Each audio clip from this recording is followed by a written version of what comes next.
Bonjour, je m'appelle Jean-Jacques Nantel. De nos jours, les destructions environnementales sont beaucoup trop spectaculaires pour qu'on puisse encore douter du fait que notre planète soit gravement malade.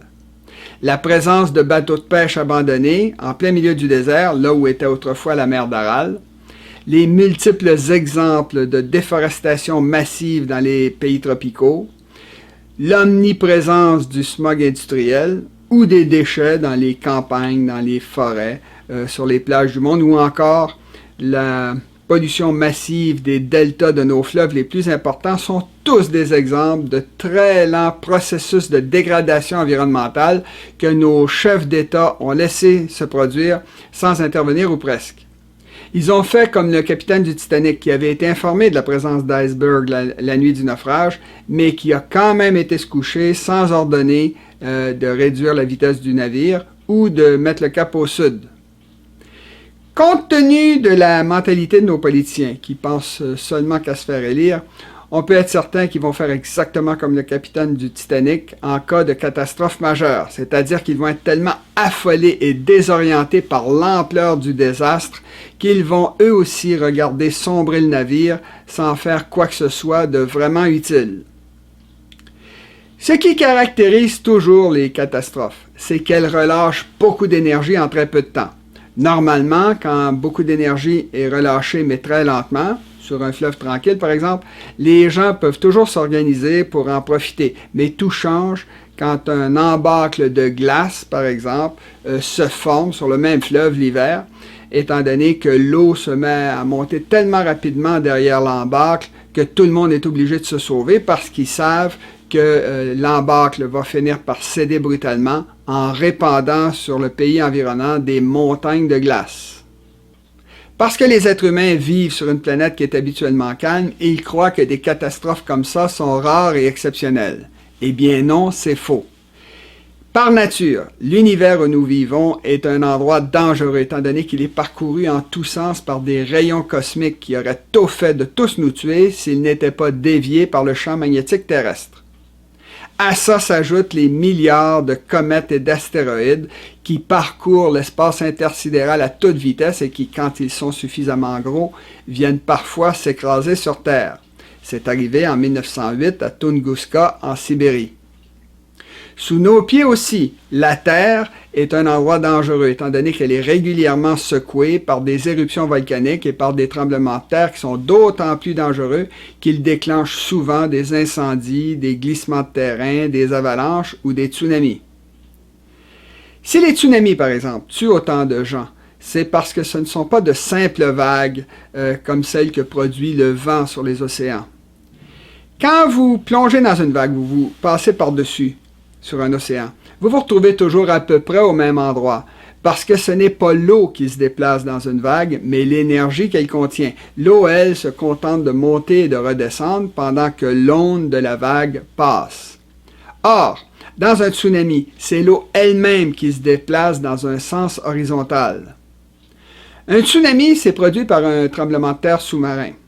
C'est dû au fait que le fond des océans est constitué d'immenses plaques de pierre qui bougent les unes par rapport aux autres.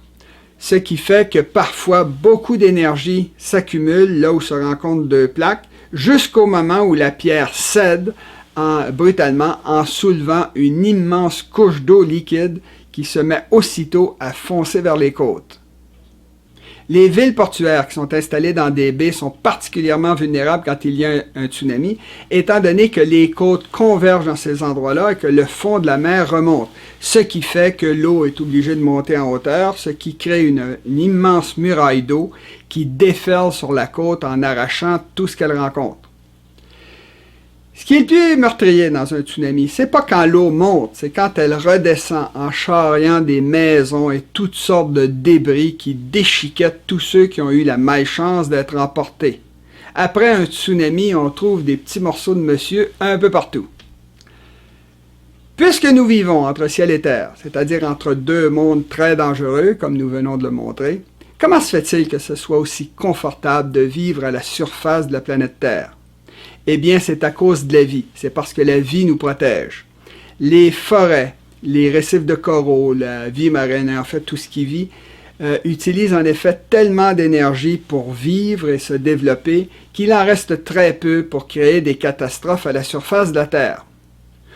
On s'en rend compte quand on coupe une forêt tropicale, étant donné que les cascades d'eau claire qui coulaient auparavant des montagnes se transforment en torrents boueux qui vont vite obstruer les rivières, les fleuves et les mers où ces torrents-là aboutissent.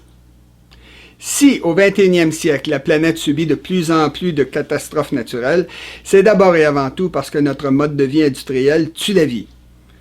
Comme je l'ai expliqué dans mon livre, la vaste majorité de nos industries ne sont pas et n'ont jamais été rentables. Si les bilans de leurs propriétaires disent qu'elles le sont, c'est entre autres parce que ceux-ci ne paient pas pour la pollution qu'ils créent. Comme depuis, ces gens-là pensent à très court terme, tout ce qu'ils produisent est fait pour être vendu et non pour être acheté, avec pour résultat que la plupart de leurs produits finissent très rapidement dans les dépotoirs. Et ils en sont tout contents. Nos capitalistes appellent cela de l'obsolescence planifiée. C'est voulu. On est ici à 1000 lieues de la mentalité des sociétés pré-industrielles qui, elles, pensaient à long terme. C'est pour ça que plusieurs des édifices construits par les Romains sont encore utilisés de nos jours. C'est le cas de plusieurs aqueducs, de l'égout central de Rome, la Cloaca Maxima, du pont du Gard, ou des arènes de Nîmes en France. C'est avec les faux profits qu'ils ont accumulés depuis 250 ans en polluant et en volant un peu tout le monde que nos capitalistes ont financé la construction partout sur la planète de chemins, de routes et de voies ferrées qui font descendre des montagnes les matières premières qui sont amenées et transformées dans de petites villes régionales avant d'être réexpédiées vers des villes côtières d'où elles sont finalement exportées vers les pays et les villes les plus riches du monde. Cette accumulation de richesses est devenue tellement importante que, selon Oxfam, moins de 100 milliardaires posséderaient aujourd'hui autant que la moitié la plus pauvre de l'humanité.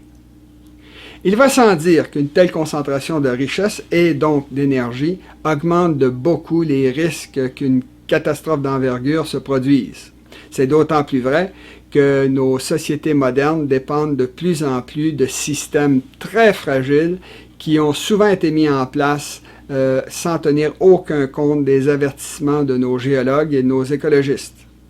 Par exemple, beaucoup de nos métropoles installées sur le bord des océans courent le risque d'être éventuellement détruites par des tsunamis ou par des cyclones.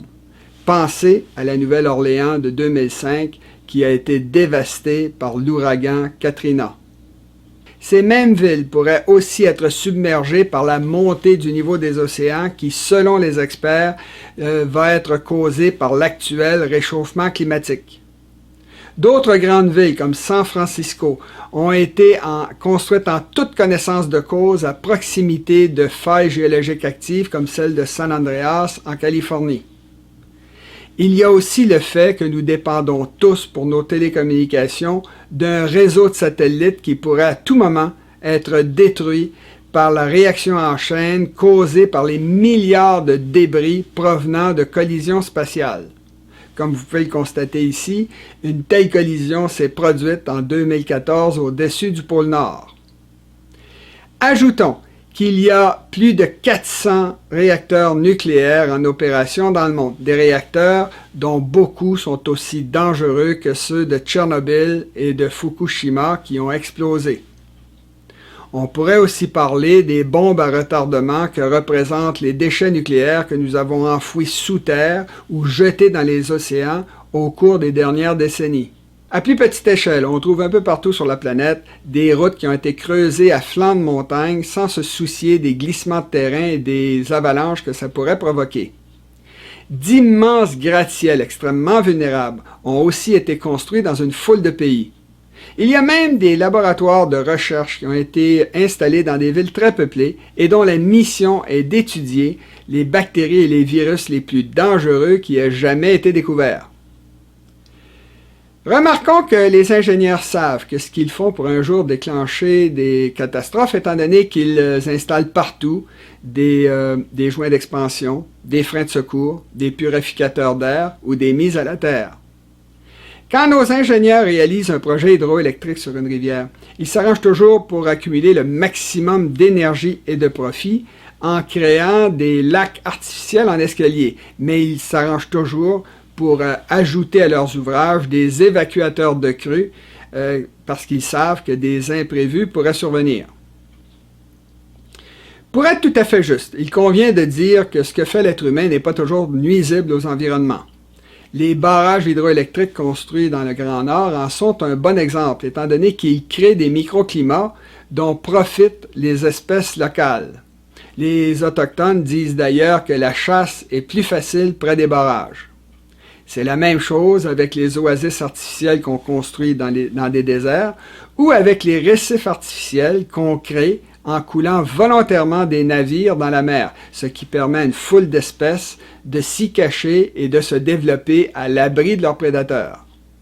Puisque nos environnements naturels sont partout en déclin rapide, on pourrait penser que ce qui va provoquer la crise dont je parle viendra de la nature. Mais c'est peu probable, étant donné que les catastrophes d'origine naturelle sont nettement plus rares que les guerres, par exemple.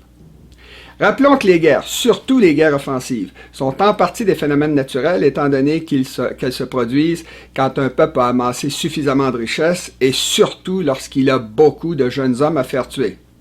Évidemment, ça ne change rien au fait que les guerres et les batailles sont habituellement déclenchées de façon consciente et réfléchie par des individus bien précis. On l'a bien vu le 16 juin 1944, quand le général Eisenhower a soupesé pendant de longues minutes tous les arguments qu'on lui avait présentés en faveur ou contre le débarquement de Normandie, avant de finalement déclarer « Let's go ». Des mots qui ont lancé sur les côtes de l'Europe la plus formidable flotte de débarquement de tous les temps. Il est caractéristique que dans les années 40, à peu près personne ne s'est préoccupé des dommages environnementaux qu'allait causer la Deuxième Guerre mondiale. Pareille attitude serait impensable de nos jours, étant donné que tout le monde sait que la moindre guerre d'envergure détruirait la planète.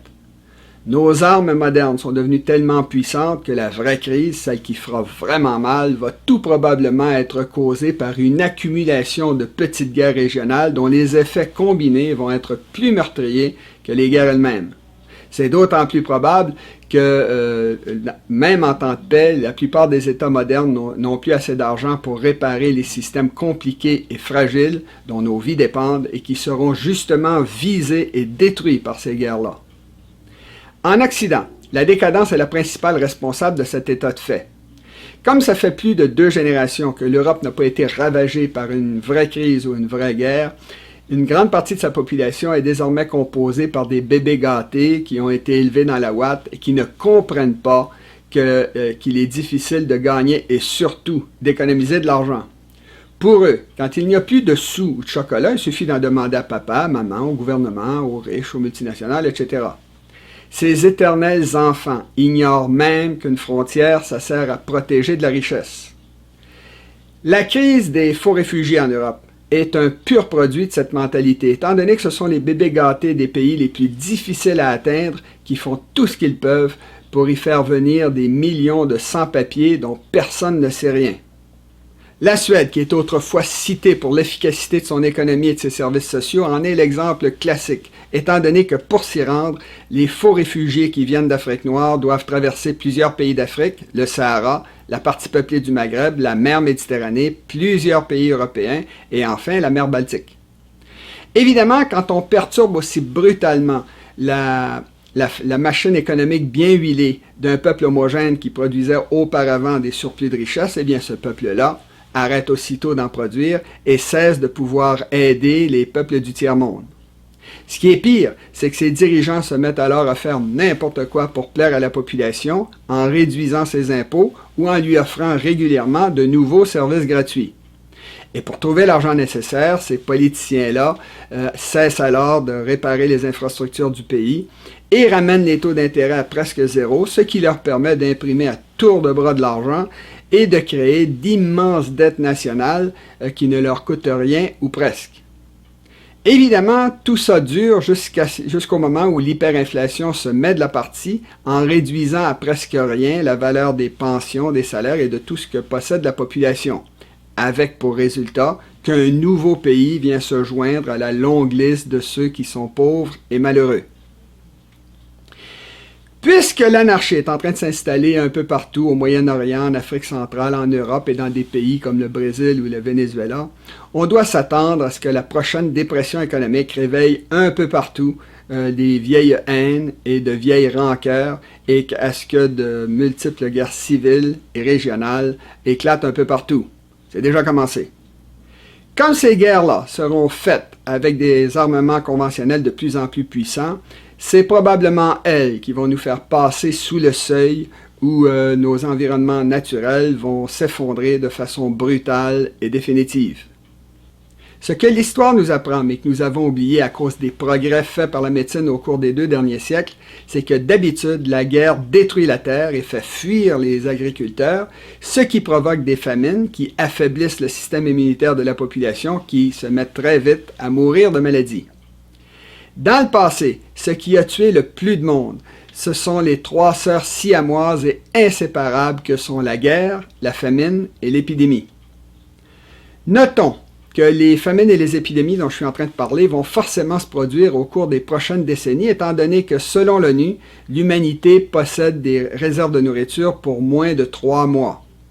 Comme d'habitude, vous pouvez vérifier ce que je dis grâce à la bibliographie que je vais mettre à la fin de la vidéo. En pratique, les épidémies ont toujours été les catastrophes les plus meurtrières et de loin. Pour le prouver, il suffit de se rappeler que l'épidémie de grippe espagnole de 1918-1919 a tué plus de gens que la guerre 14-18. En général, c'est l'homme qui provoque lui-même les épidémies qu'il tue. Ce que très peu de gens savent, c'est que des virus comme ceux d'Ebola ou du sida infectent depuis très longtemps une foule d'espèces animales. Or, c'est l'homme lui-même qui se met en contact avec ces virus-là en pénétrant dans les forêts tropicales et dans les régions les plus éloignées du globe pour en exploiter les ressources. Que ce soit par piqûre d'insectes, par morsure ou autrement, les virus passent alors des animaux à l'homme où ils se multiplient en utilisant l'énergie fournie par le corps même des malades. Et ce sont ces mêmes malades qui les répandent ensuite dans le monde entier en passant par le réseau de routes qui quadrille l'ensemble de la planète. Bien sûr, de nos jours, nous sommes protégés des épidémies par les vaccins et les antibiotiques. Cependant, ces 2 inventions ont le grave défaut de faire survivre 2 choses, à savoir des hommes faibles et des maladies fortes. À long terme, en effet, l'humanité qui a cessé d'évoluer et de renforcer son système immunitaire depuis l'invention des vaccins va devoir affronter de plus en plus souvent les virus et les bactéries qui, à cause justement des vaccins et des antibiotiques, seront devenus capables de résister à tout ce que la médecine pourra leur opposer. On imagine les hécatombes que vont causer les épidémies, surtout dans les peuples pauvres, isolés et mal nourris, quand nos sociétés en faillite seront devenues incapables de financer la recherche de nouveaux médicaments. Autrefois, quand il y avait une crise grave, les populations réagissaient en s'isolant, en quittant les villes et en s'éparpillant à travers les campagnes, ce qui, bien sûr, amenait les habitants des régions éloignées qui n'avaient pas encore été touchées à défendre leurs biens et leurs familles en érigeant des barrages routiers à des endroits stratégiques faciles à défendre. Si, par la suite, l'anarchie s'installait de façon permanente, songeons à la fin de l'Empire romain, ces barrages routiers se transformaient en frontières et de multiples petits pays plus ou moins autonomes apparaissaient. C'est ce qu'on appelle une régression géopolitique. Quand la civilisation recule comme ça, que les grands axes routiers se ferment à la circulation, plusieurs régions éloignées ne peuvent plus être secourues, ce qui fait que la mortalité augmente énormément en cas d'épidémie. J'ai parlé dans la dernière vidéo de l'immense tsunami qui exterminerait la majeure partie de la population égyptienne si jamais le barrage d'Aswan, qui a été construit en Haute-Égypte, venait à céder. L'hécatombe serait encore bien pire si au même moment, les autres peuples du monde étaient paralysés par une crise majeure qui les empêcherait d'aller secourir les millions de survivants qui, au milieu des décombres et des cadavres en putréfaction, seraient tués en masse par la famine et les épidémies. Les biologistes ont montré que ce genre d'effondrement démographique se produit dans la nature à chaque fois qu'une espèce a fini par détruire son milieu naturel. Il se produira donc inévitablement la même chose avec l'humanité quand ses environnements naturels se seront effondrés. La dépopulation en question va alors se poursuivre jusqu'à ce que nous ayons passé sous le seuil où la nature pourra enfin récupérer. Quand les épidémies auront tué suffisamment de monde, que la situation se sera stabilisée et que les déserts que nous aurons créés auront commencé à refleurir, nos descendants qui se mettront à tout rebâtir vont probablement se sentir comme les premiers secouristes qui ont envahi les ruines du World Trade Center après l'attentat terroriste du 11 septembre 2001. Manhattan, qui avait été vidée de ses habitants, était alors complètement silencieuse, à l'exception, bien sûr, du son angoissant qui sortait de dessous les décombres et qui parfois empêchait d'entendre les cris des victimes qui avaient survécu en dessous de plusieurs tonnes de béton et de métal tordu. Malgré ce son qui énervait tout le monde, une vingtaine de survivants ont quand même pu être retirés des débris au cours des heures suivantes.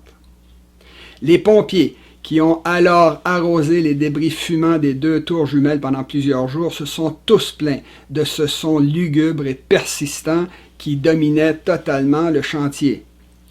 Et c'était la même chose pour les enquêteurs du gouvernement qui cherchaient partout des indices sur les terroristes et qui faisaient augmenter ce son-là à chaque fois qu'ils déplaçaient un gravat ou une poutre. De quel son est-ce que je suis en train de parler? Je parle du son des cellulaires, des milliers de victimes de l'attentat que leurs familles cherchaient désespérément à rejoindre et qui ont continué à sonner sans discontinuer jusqu'à l'épuisement total des batteries. Si vous avez aimé la présente vidéo, aidez-moi à la faire connaître autour de vous en le recommandant à vos parents et amis. À la prochaine!